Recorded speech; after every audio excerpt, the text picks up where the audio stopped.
Fitness या energy लाते कहाँ से? अच्छा काम आप करते रहें, पॉजिटिव विचार के साथ आप काम करते रहें तो अपने आप ही एनर्जी। 2 सालों में सबसे बड़ी चुनौती आपको क्या लगी? सबसे बड़ी चुनौती ये थी कि उस जिम्मेदारी के अनुरूप अपने आप को बनाना, क्योंकि मेरे ऊपर अगर विश्वास व्यक्त किया कि मैं एक सामान्य और छोटा सा कार्यकर्ता इस जिम्मेदारी दी है तो उसके अनुरूप अपने आप को कैसे बनाएं।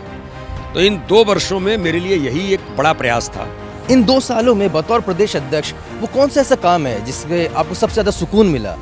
कहीं कार्यकर्ता दिन में लोग नहीं मिले तो रात को बैठक कर रहा था, कहीं कार्यकर्ता पानी की टंकी पर इसलिए चढ़ रहा था कि मैं नेटवर्क आ जाएगा और फीड करेंगे।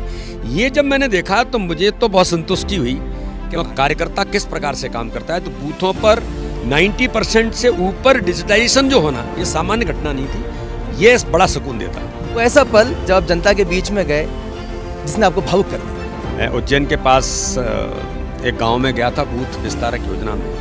वहाँ जब हमारे 81 वर्षीय हमारे एक कार्यकर्ता जनसंघ के, जब मैं उनसे मिला, हमारे मीडिया के मित्र भी साथ में थे, तो जब उनको देखा, उनका सम्मान किया तो बड़े भावुक हो गए और उनके मन आंखों में आंसू आ गए। भारतीय जनता पार्टी ने जिसका हमने काम किया, जो उसका प्रदेश अध्यक्ष मेरे घर आया है, तो ऐसे जो क्षण हैं ये क्षण बहुत भावुक कर दिए। जब हमारी माता बहनों के वक्षस्थलों पर आतंकवाद के द्वारा पाकिस्तान जिंदाबाद गोद दिया जाता था, तो इतने भावुक क्षण थे। लेकिन जब वो धारा 370 हटी जिसके लिए जनसंघ और बीजेपी बनी, तो ये भी एक बड़ा अलग प्रकार का भावुक क्षण था जिसके लिए हम आंदोलन कर रहे थे, जिसके लिए जनसंघ भारतीय जनता पार्टी बनी।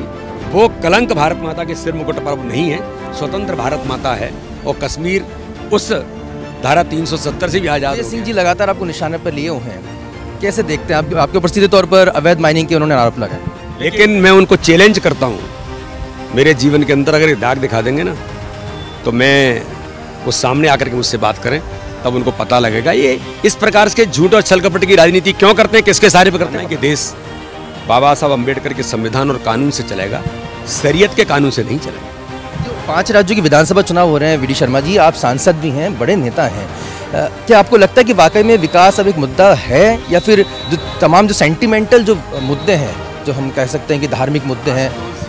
नरेंद्र मोदी जी के नेतृत्व में इस देश के अंदर विकास ही बड़ा मुद्दा है।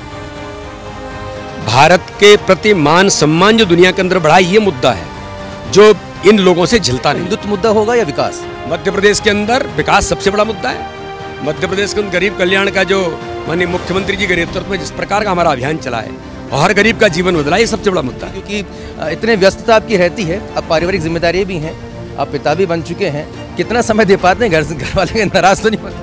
प्रयास करता हूँ। मेरी छोटी अभी बच्ची है, अभी 7 महीने की हुई है, तो उसका कभी प्यार मिलता है, उतना ज़्यादा समय नहीं दे पाते हैं तो कष्ट तो होता है।